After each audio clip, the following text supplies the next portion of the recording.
అందరికీ నమస్కారం అండి. నార్మల్‌గా ప్రభుత్వాలు చాలా అకౌంటబుల్‌గా వ్యవహరించాలి. ఇప్పటిదాకా ఎవరు ఏ పార్టీ కూడా చెయ్యంది మనం చేయబోతున్నాం ఇప్పుడు. చాలామంది కమెంట్స్‌లో కొన్ని క్వెషన్స్ అడుగుతున్నారు. సో, కొన్ని నేను అక్కడ ఆన్సర్ ఇవ్వగలుగుతున్నా, కొన్ని ఇవ్వలేకపోతున్నా. సో, నేను దానికి ఏమని నిర్ణయం తీసుకున్నానంటే, మీరు అడిగే ప్రశ్నలకి నేను డైరెక్ట్‌గా ఇక్కడ సమాధానం చెప్పాలని నేను అనుకుంటున్నానండి. డైరెక్ట్‌గా. సో, మీరు కమెంట్స్ చేయండి. ఎవ్రీ వీక్ ఒక్కరోజు మీ క్వెషన్స్‌ని నేను ఆన్సర్ చేస్తాను. మీ క్వెషన్స్‌కి నేను ఆన్సర్ చేస్తాను. వీడియోలోకి వెళ్దాం.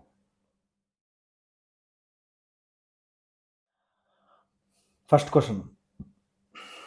You have to increase reach of your channel as soon as possible bro అని ఏపీ పాలిటీ గారు అంటే MPK 712 exactly my view also అని చెప్పారు. నేనేమనుకున్నాను, ఈ ఛానల్ పెట్టడానికి ప్రధాన కారణం ఏంటంటే జనసేన అసలు ఏం చేసింది ప్రజలకు చెప్పాలి. ఫస్ట్ థింగ్, జనసేన మీద డెఫినెట్గా రేపనే రోజు రాళ్ళేస్తారు. సో దాన్ని మనం డిఫెండ్ చేయాలి. సెకండ్ థింగ్, వైఎస్ఆర్సీపీ వాళ్ళు ఫేక్ నెరేటివ్స్ని రుద్దేస్తారు పార్టీ మీద. దాన్ని మనం డిఫెండ్ చేయాలి. సో ఈ 3 ఉద్దేశాలతోనే నేను చేశానండి. సో నేను అది అంతవరకే నేను చేయగలను. సో నేను ఆ రీచ్ కోసం అది ఎలా అన్నది నాకు తెలియదండి. జస్ట్ మాట్లాడతాను. అది ఎంతవరకు సక్సెస్ అవుద్దా లేదనేది మీరు నిర్ణయించాలి. మీరు నాకు రీచ్ తీసుకురావాలి. అది నేను చేయగలిగింది అందులో ఏం లేదండి. మిథున్ డాన్ 9126 అంట.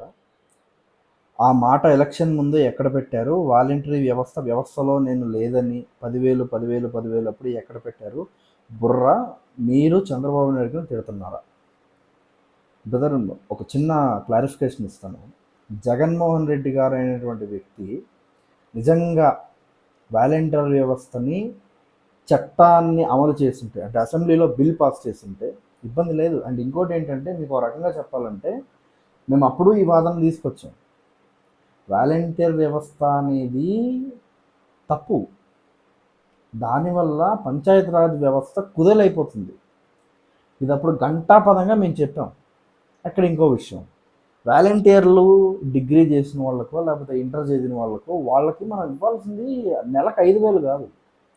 నేను మొన్న వీడియోలో కూడా చెప్పినట్టున్నా. 7th పే కమిషన్ ప్రకారం 18,000 వాళ్ళు అట్లీస్ట్ గవర్నమెంట్ ఉద్యోగికి. 5,000 ఇవ్వడం ఏంటి? వాళ్ళు సాక్షి పేపర్లు ఇవ్వడం ఏంటి ప్రతి ఇంటికి వెళ్ళి? ఇది ఇల్లీగల్ కదా. ఓ ప్రైవేట్ సైన్యం కదా ఇది. ఇది కరెక్ట్ కాదు కదా. జగన్మోహన్ రెడ్డి గారు ఏంటంటే వాళ్ళు మోసం చేశాడు. వాలంటీర్లని వేరే విధంగా ప్రభుత్వ రంగానికి వాడుకుందామని అనుకుంటే అసలు వాళ్ళు వ్యవస్థలోనే లేరే. వాళ్ళు ప్రభుత్వ ఉద్యోగులు కాదే. పేమెంట్ ఆఫ్ హానరోరియం అని క్లియర్గా చెప్పారే. అంటే గౌరవ వేతనం మాత్రమే ఇస్తామని చెప్పి. అంటే వాళ్ళు నాట్ పార్ట్ ఆఫ్ గవర్నమెంట్. వాళ్ళు గవర్నమెంట్ ఉద్యోగులు కాదే. ఉద్యోగంలో లేని వాళ్ళకి వీళ్ళలా ఇస్తారు. మరి అదే కదా పవన్ కళ్యాణ్ గారు చెప్పారు. నేను చాలా క్లియర్గా జీవో వేసి మరి నేను ఆ వీడియోలో మీకు చెప్పాను. పేమెంట్ ఆఫ్ హానరోరియం క్లియర్గా మెన్షన్ చేశారు జగన్మోహన్ రెడ్డి గారు అక్కడ. అంటే ఏంటి? గౌరవ వేతనం అంతే. జగన్మోహన్ రెడ్డి గారు జాబ్లు ఇచ్చామన్నదంటే వాలంటీర్స్ని కలిపేస్తాడు. వాలంటీర్స్ జాబ్ ఎలా అవుద్ది? ఆయనే జాబ్ అంటాడు, ఆయనే సేవ అంటాడు, ప్రజలకు చేసే సేవ అంటాడు. రెండింటిలో ఏది కరెక్ట్? సో జగన్మోహన్ రెడ్డి గారికి క్లారిటీ లేదు. ఇక్కడ ఇంకో విషయం చెప్తాను. ఎలక్షన్స్ ముందు అందరూ రాజీనామా చేస్తారు. చాలామంది వాలంటీర్స్ రాజీనామా చేశారు. మరి అది కరెక్ట్ కాదు కదా. మళ్ళీ వాళ్ళని ఎలా తీసుకోవడం? వాళ్ళకి ఇవ్వాల్సింది ఐటీ ఉద్యోగాలు ఇవ్వాలి. 20 లక్షల ఉద్యోగాలు హామీ. దాని వైపుగా నారా లోకేష్ గారు అడుగులు వేస్తూ ఉన్నారు కదా. చైతు 4750 జనసేన పోడ్కాస్టర్, మేము టీం ప్రశ్న సైడ్ కాదు. ఆయనకి నేను ఆల్రెడీ ఆన్సర్ ఇచ్చాను. దీన్ని నేను సరిగ్గా చూడలేకపోయాను. ప్రజల వైపు నిలబడి వారి హక్కుల కోసం పోరాడే నిజమైన జర్నలిజంని సపోర్ట్ చేస్తాను. తప్పకుండా సార్, మీకు థ్యాంక్ యూ దానికోసం. స్ట్రింగ్ వినోద్ స్వతంత్ర సమరయోధుల గురించి ఏం మాట్లాడాడు? రాధా మనోహర్ దాస్ మతాల మధ్య చిచ్చు పెట్టేలా ఎలా మాట్లాడుతున్నారో వీడియోస్ చూడు. దానికి కౌంటర్గా టీం ప్రశ్న వీడియోస్ చేసింది. మీకు సబ్జెక్ట్ ఉంటే టీం ప్రశ్నతో డైరెక్ట్గా డిబేట్ చెంది నాతో కాదు నోటికి వచ్చినట్టు మాట్లాడడం కరెక్ట్ కాదు. నేను ఎప్పుడు నోటుకు వచ్చినట్టు మాట్లాడలేదు సార్. మీ ప్రశ్ననే మాట్లాడాడు. ఇంకా స్ట్రింగ్ వినోద్ స్వతంత్ర సమరయోధుల గురించి ఏం మాట్లాడాడు? స్ట్రింగ్ వినోద్ స్వాతంత్ర సమరయోధుల గురించి తిట్టాడు అనుకో, వ్యవస్థలు ఉన్నాయి కదా, కోర్టుకి వెళ్ళండి. నిరోధం చెప్పి అలా చేయడం ఎందుకు? ఒకవేళ అది స్ట్రింగ్ వినోద్ చేసిన తప్పు అయితే మీరు చేసింది మహాపాపం కదా, మహాపాపం కదా, చాలా తప్పు కదా మీరు చేసింది. మార్క్స్ చేయడం కరెక్టా? ఇట్లా పెట్టి మార్పులు చేయడం కరెక్టా? నిరోధులు పెట్టి, ఆ కాండం ప్యాకెట్లు పెట్టి, ఇది చట్ట వ్యతిరేకం కాదా ఇది? తర్వాత రాధా మనోహర్ దాస్ మతాల మధ్య చిచ్చు పెట్టేలా ఎలా మాట్లాడుతున్నారో వీడియోలు చూడండి. దానికి కౌంటర్గా టీం ప్రశ్న వీడియోస్ చేసింది. రాధా మనోహర్ దాస్ కన్నా ముందు మాట్లాడిన వాళ్ళ గురించి మీరు చెప్పాలి కదా సార్.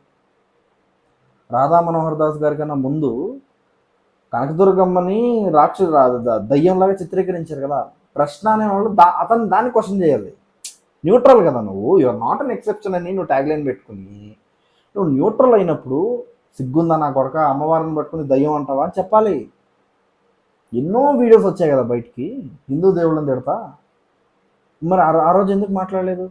మొన్నటికి మొన్న దసరాల్లో సికింద్రాబాద్లో విగ్రహాలు పగలగొట్టేశారు కదా, తన్నేసి. మరి ఆ మతం మీద దాడి చేయనట్లా అట్లీస్ట్ అతను క్వశ్చన్ చెయ్యి. ఆ మతం మీద దాడి చేయమని చెప్పం, ఎందుకంటే ఒకరు చేసిన మతానికి ఆపాదించలేం కదా. సో దాన్ని మేము క్వశ్చన్ చేయమని చెప్పట్లా. అతన్ని క్వశ్చన్ చేసావా? అది తప్పని ఖండించావా? లేదే. అతన్ని ప్రశ్నించావా? లేదే. అతన్ని పెంచిన తల్లిదండ్రులను ప్రశ్నించావా? లేదే. ఎందుకు ప్రశ్నించలా? న్యూట్రల్ కదా నువ్వు. దీన్నే హిపోక్రసీ అంటారు. అందుకే నాకు కాలుద్ది. నెక్స్ట్ వారే చైతు 4750 ఇందాక క్వశ్చన్ చేసిన వాళ్ళే నాకు ఇంకొక మెన్షన్ చేశారు. టీం ప్రశ్న ఉప ముఖ్యమంత్రిని గాలి ఎదవా అంటే అలా అనడం తప్పు. అధికారంలో పవన్ కళ్యాణ్ ఉన్నా, వాళ్ళ అన్నయ్య చిరంజీవి ఉన్నాడా? అనవసరం. అధికారంలో ఎవరుంటే వాళ్ళని ప్రశ్నిస్తాం. సార్, గాలి ఎదవలు, గోండాలు, రౌడీలను తిట్టడం ప్రశ్నించడం కాదు సార్. అది మీకు ఎలా ప్రశ్నించడం అయిందో నాకు తెలియదు. అది ప్రశ్నించడం అబ్యూజ్ చేయడం అంటారు, తిట్టడం అంటారు, హేట్ స్పీచ్ అంటారు సోషల్ మీడియా లాంగ్వేజ్లో చెప్పాలంటే.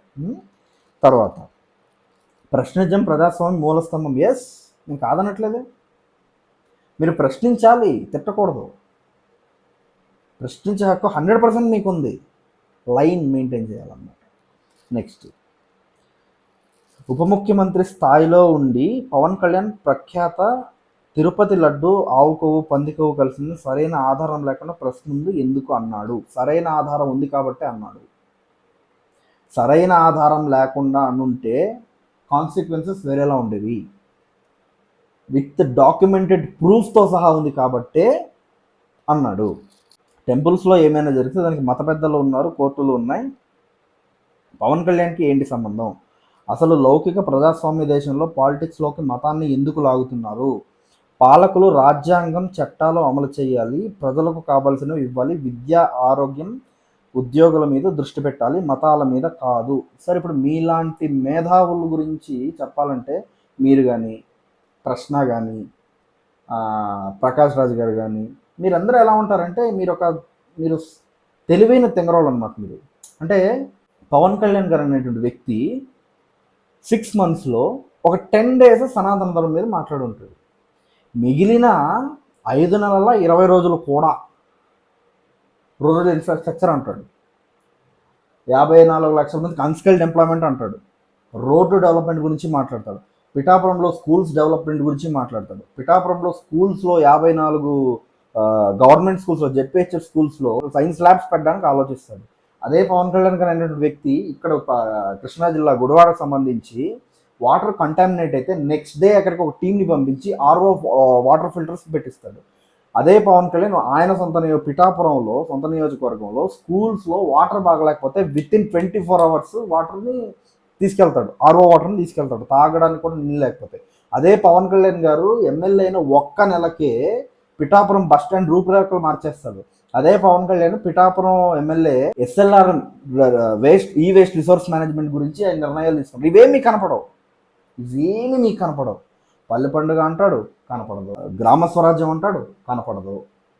హ్యాండీక్రాఫ్ట్స్ అంటాడు, కనపడదు. కానీ మీలాంటి వాళ్ళ వల్ల ఏమైపోతుంది? పివి శర్మ ట్విట్టర్లో ఆయన కూడా అంతే. అంటే మీరు ఎంత నేరో, ఇంత మీరు బ్యూరోక్రాట్స్ అంటారు, జర్నలిస్టులు అంటారు, చదువుకున్నామంటారు, చిన్న పిల్లని అడిగినా చెప్తాడన్నమాట. 6 నెలల్లో 10 రోజులు సనాతన ధర్మం గురించి మాట్లాడితే ఇబ్బంది వచ్చింది.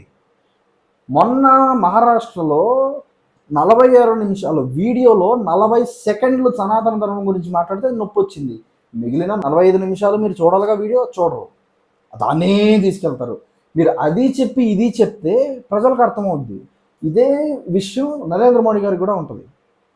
నరేంద్ర మోడీ గారు అనేటువంటి వ్యక్తి ఆర్థికంగా దేశాన్ని పటిష్టం చేశాడు, దాని గురించి మాట్లాడరు.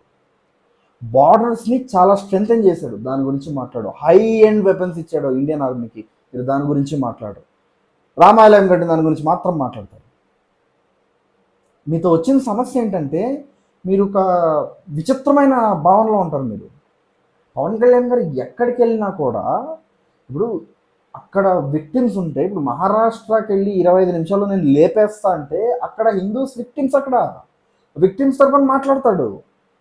అమలాపురంకి వెళ్తే డోర్ డెలివరీ చేస్తే, దళితుని చంపి డోర్ డెలివరీ చేస్తే ఒక దళిత్ అక్కడ విక్టిమ్, అనంత డ్రైవర్ విక్టిమ్. అక్కడ ఆ డ్రైవర్ తరపున మాట్లాడతాడు. నర్సీపట్నంకి వెళ్తే డాక్టర్ సుధాకర్ గారిని పిచ్చోని చేసి చంపేస్తే ఆ డాక్టర్ సుధాకర్ అనే దళిత డాక్టర్ అక్కడ విక్టిమ్ తరపున మాట్లాడతాడు. మీకు ఇవేం బట్టి పట్టవు. ఒక 30 సెకండ్లో 20 సెకండ్లో నేను సనాతన ధర్మ వాదిని అంటాడు, దాన్నే పట్టుకుంటారు. 10 ఏళ్ళు అయింది, ఆయన సొంత ధర్మం మీద ఎప్పుడు సభలు పెట్టలేదు. ఒకసారి పెట్టి మొన్న పెట్టాడు తిరుపతిలో. అది ఎందుకు? లడ్డు అపవిత్రమైందని. మీకు ఇవన్నీ ఆయన డే 1 నుంచి ఇప్పటిదాకా, నేను మొన్న బర్త్డేకి నా వీడియోలో చేస్తే 54 కోట్లు ఇచ్చాడు, మీకు అది కనపడదు. ఇస్లాం సోదరులకి 30 లక్షలు ఇచ్చాడు, అది మీకు కనపడదు. మీరు ఆ సభ మాత్రం చూస్తారు. అంటే మీకు పిచ్చా మెంట్లా, మీకేమైనా మీకు కనపట్లేదు? గుడ్డి చోటు వచ్చేసిందా? అరే డమ్, నాకు అర్థం కాదు. పవన్ కళ్యాణ్ గారి పరిపాలన క్లియర్గా గిర్ర గీసినట్టు కనిపిస్తుంది, అందరికీ కనపడదు. రూరల్ డెవలప్మెంటు మీకు కనపడదు. 250 గ్రామాలు ఉన్న విలేజెస్కి హైవే అనుసంధానం చేసే ప్రయత్నం చేస్తున్నాడు, మీకు కనపడదు. రూరల్ ఇన్ఫ్రాస్ట్రక్చర్ అంటే గ్రామాల్లో మౌలిక సదుపాయాలను పెంచే కార్యక్రమం ఆయన చేస్తున్నాడు, మీకు కనపడదు. 15th ఫైనాన్స్ కమిషన్ డబ్బులు సర్పంచుల చేతికి వచ్చేలా ఆయన నిర్ణయం తీసుకున్నాడు మొన్న. పోయిన ప్రభుత్వం దాన్ని దారి మళ్లించేస్తే మొన్న ఆ నిర్ణయం, అది మీకు కనపడదు. ఈ సనాతన ధర్మం గురించి మాట్లాడిందే కనిపిస్తుంది. నాకు తెలిసి మీ మానసిక పరిస్థితి బాగలేదు. దయచేసి మీరు ఖచ్చితంగా మారాలి. మీరు మీ కమ్యూనిస్టులు, ఆ ప్రకాష్ రాజు, సోకాల్డ్ పీపుల్, మీరందరూ, ఆ పివిఎస్ శర్మ, మీకు పిచ్చుంది. మీకు నిజంగా చెప్తున్నాను, మెంట్లెక్కేసింది మీకు. మీరు దాన్నే చూస్తున్నారంటే అంటే దాన్ని ఎలా అభివర్ణించాలో కూడా నాకు అర్థం కావట్లా మీ బాధని. పవన్ కళ్యాణ్ గారి పరిపాలన ఇంత ట్రాన్స్పరెంట్గా ఉంటే మీకు అది కనపడదు. ఎన్డీఏ ప్రభుత్వంలో మనకి అమరావతికి 15,000 కోట్ల నిధులు మంజూరైతే మీకు అది కనపడదు. విశాఖపట్నానికి రైల్వే జోన్ వస్తే మీకు అది కనపడదు. టీసీఎస్, బీపీసీఎల్, ఎన్విడిఏ లాంటి కంపెనీస్ నారా లోకేష్ గారు మాట్లాడితే మీకు అది కనపడదు. పవన్ కళ్యాణ్ గారు సనాతన ధర్మం గురించి మాట్లాడింది మాత్రమే కనిపిస్తుంది. అండ్ స్వేర్ మీ అందరికీ మెంటల్ ఉంది చెప్తాను సీరియస్గా.